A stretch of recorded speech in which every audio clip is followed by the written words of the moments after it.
네, 매주 수요일 이 시간에는 자신의 정치색을 화끈하게 드러내 보이는 정치 색깔론. 이 시간이 준비되어 있습니다. 오늘은 자유한국당 차례죠. 홍일표 의원 전화로 만나봅니다. 여보세요?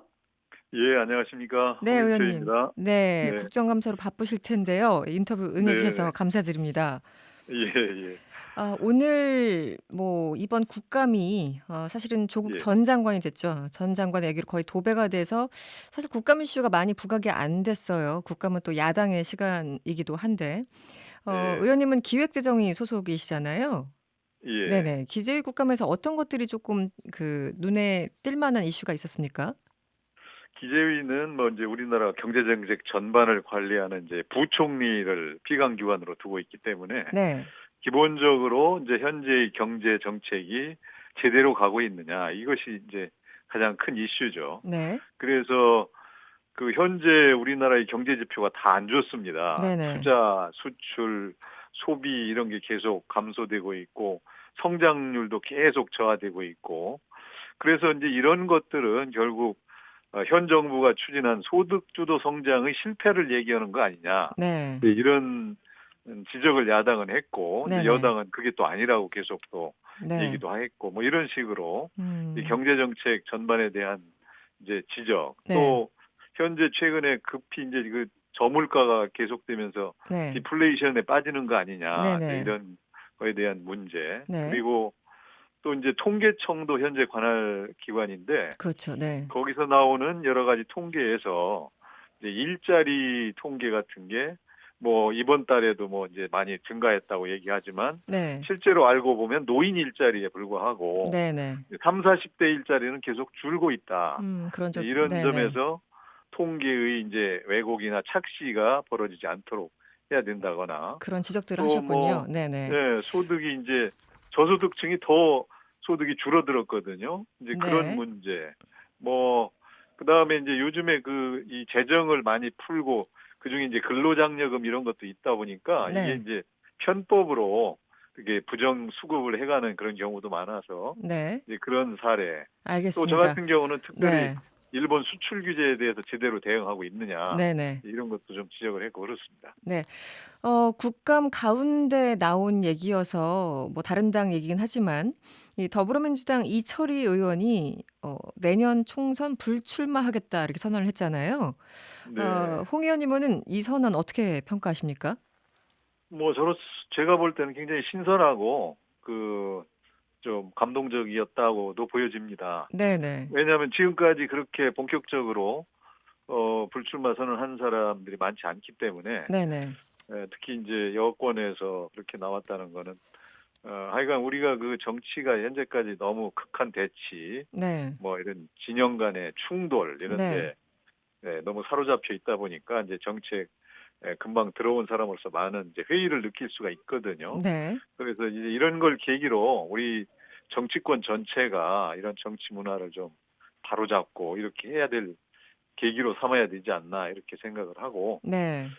이제 그런 거는 사실은 이제 항상 나온 얘기인데 제가 느끼기에는 이런 거는 여당이 잘해야 된다. 네. 야당을 협치의 파트너로 인정하고 또 야당의 안에 얘기에 귀를 기울여서 이제 협상과 대화와 타협을 해야 되는데 네. 지금 여당은 뭐 타협하는 게 거의 없어요. 다 그냥 밀어붙이는 거지. 그러다 그렇게 보니까 이게 그냥 이제 투쟁 뭐 이런 네. 국면으로 계속 나타나지 않나 이렇게 생각이 됩니다. 알겠습니다. 여러 가지 지금 여야가 맞부딪히는 그런 이슈들이 많아서요. 본격적으로 좀 질문을 드리면요. 홍일표 의원님 그 SNS에 네. 이런 글이 있습니다. 이 조국 구하기 위해서 급조해서 발표했던 맹탕 검찰 개혁안도 전부 철회하고 진정한 개혁안에 관해서 야당과 진지하게 협의해야 된다 이렇게 쓰셨는데요.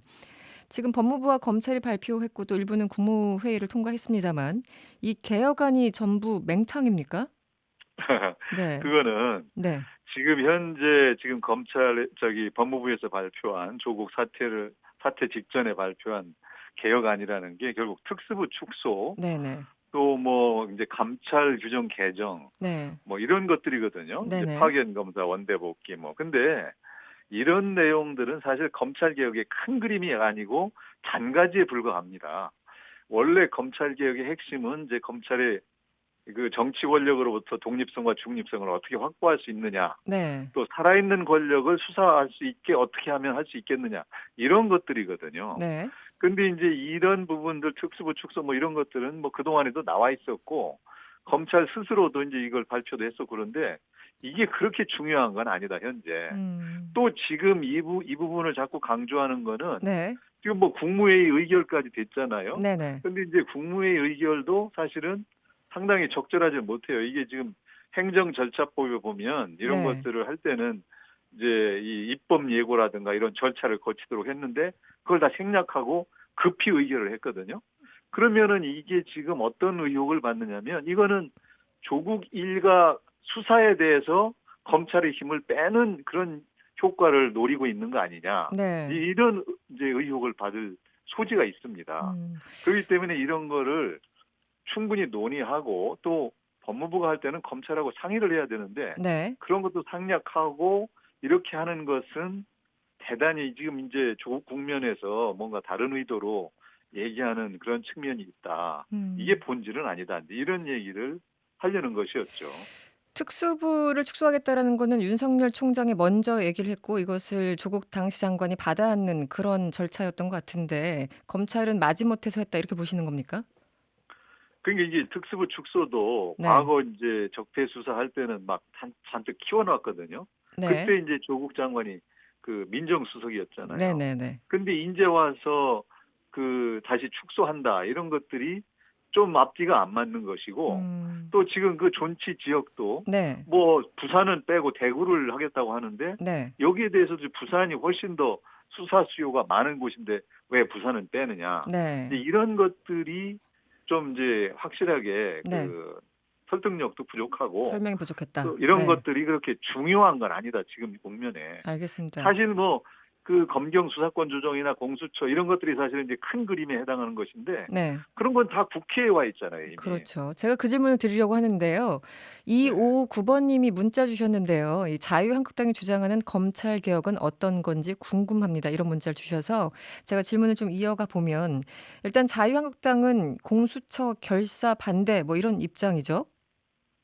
예, 현재까지는 그런 것 같습니다. 왜 그렇습니까? 그러니까 이제 지금 공수처라는 게 원래는 네. 이제 이 검찰이 이제 이 공 권력에 대한 수사를 하다 보면은 권력에 휘둘려 가지고 이제 이 살아있는 권력을 못 하고 죽은 권력만 하고 네네. 또 이렇게 이제 권력을 수사하다 보면 자꾸 이제 휘둘려 가지고 중립성 유지가 안 된다 하니까 네. 이 고위공직자의 수사를 처를 따로 떼내 보자 이런 이제 발상에서 취지가 나온 거거든요. 그렇죠. 네. 그런데 이제 지금 안을 이렇게 놓고서 만들어 놓고 보니까 이게 지금 공수처장 임명권을 현재는 대통령이 임명할 수 있도록 되어 있어요. 네. 그러니까 여권의 의중에 맞는 사람을 공수처장으로 할 수 있도록 되어 있습니다. 음. 그렇게 되면은 현재로서는 검찰이라는 사정 권력 위에 또 하나의 새로운 사정 권력을 만들어서 제왕적 대통령제 하에서는 대통령의 영향에서 벗어날 수가 없다. 이 권력 또한. 네. 그런 걱정이 이제 가장 큰 것이고 네네. 지금 현재 그 수사와 기소를 분리해서 되도록이면 사정 권력 기관의 힘을 빼고 권한을 분산해야 된다는 것이 이제 하나의 그 검찰 개혁의 큰 방향인데 네. 공수처는 수사 플러스 기소를 같이 가지고 있어서 더 큰 괴물 권력이다. 이런 이제 소지가 생기거든요. 네네. 그렇기 때문에 이거를 지금 현재의 안대로 그냥 만들 수는 없다. 음. 또 이런 것을 만들어 놓으면 결국은 또 이 실적을 올리기 위해서 계속 사찰을 한다든가 이렇게 해가지고 권한 남용의 여지가 많다. 이런 점들이 여당 의원도 지적을 하고 있습니다. 네, 의원님 지금 그 여당 의원은 금태섭 의원 등등 일부 의원들을 예, 말씀하시는 걸로 예, 알고 예. 있는데요. 일단 예. 아까 말씀을 하셔서 지금 백혜련 의원 안과 권은희 의원 안 이렇게 두 개가 올라가서 약간 좀 차이가 있습니다만 네. 기본적으로 공수처법을 보면은 여야 동수로 공수처장 추천위원회를 구성을 하잖아요. 그리고 네. 이 공수처장 후보 두 명을 추천하는 걸로 되어 있는데 이 추천위원회가 5분의 4가 동의해야지만 추천할 수 있고요. 그리고 그 네. 가운데 한 명을 대통령이 임명하는 거니까 사실은 여야 간의 합의가 없으면 공수처장 아무나 임명 못한다 이런 그 평가들이 있거든요. 이것도 마음에 안 드시는 겁니까? 그게 누구 안이죠? 이게 아마 제가 백혜련 의원 제가 안으로 알고 지금 있습니다. 우리가 알기로 네네. 있기로는 이제 7인의 위원회가 있는데 네네. 그 7인의 의원 중에 4명이 여권의 이제 영향하에 있다 이렇게 보고 있어요. 야당은 2명을 추천하도록 되어 있고 네. 그래서 이 체제 하에서는 야당이 그 여야가 다 합의할 수 있는 중립적 인사가 나오기가 어렵다. 만일에 그 추천위원회의 5분의 4 또는 네. 국회에서의 3분의 2의 동의에 의해서 한다면은 네. 그거는 충분히 의미가 있다고 봅니다. 아, 국회 동의가 있다면 그런 방법은 네. 검토할 수 네. 있다. 네. 그렇죠. 그런데요, 이제 이 공수처법안 얘기하면서 이 여당에서 얘기했던 것, 그리고 어제도 강훈식 의원이 이런 얘기를 합니다. 공수처가 설치되면 사실 여당이 더 불리하다. 이런 얘기를 하는데 어떻습니까? 이 입장은요? 그럴 리는 없고요. 지금 이번에 그 조 전 장관 일가 수사하는 과정에서도 네. 이제 사실은 수사 개입 또는 수사 방해 뭐 이런 것으로 비춰질 수 있는 여러 행동들이 이제 나왔습니다. 네. 그렇기 때문에 이거는 근데 그렇게는 전혀 그런 일은 전혀 있을 수가 없고 그거는 분명히 이제 야권이나 또는 법관에 대해서도 이제 이걸 이렇게 수사할 수 있게 하면 그건 이제 사법부 독립에 대해서도 상당한 영향을 미칠 수 있다 이런 걱정이 나오고 있습니다. 네. 좀 다른 주제를 여쭤보겠습니다. 이 바른미래당 유승민 의원이 네. 오늘 날만 잡히면 황교안 대표 만나서 이야기할 용의가 있다. 이런 얘기를 했어요. 다만 조건이 네. 한국당이 탄핵을 인정해야 된다라는 건데요. 그 의원님도 네. 복당파시잖아요. 네. 예. 유승민 의원 이런 제안 어떻게 보세요? 뭐 옳은 얘기고 이제 그렇게 되면 좋은데 네. 근데 이제 그중에 탄핵을 한국당이 먼저 인정해라. 이제 이 부분은 이제 실현되기는 쉽지가 않습니다.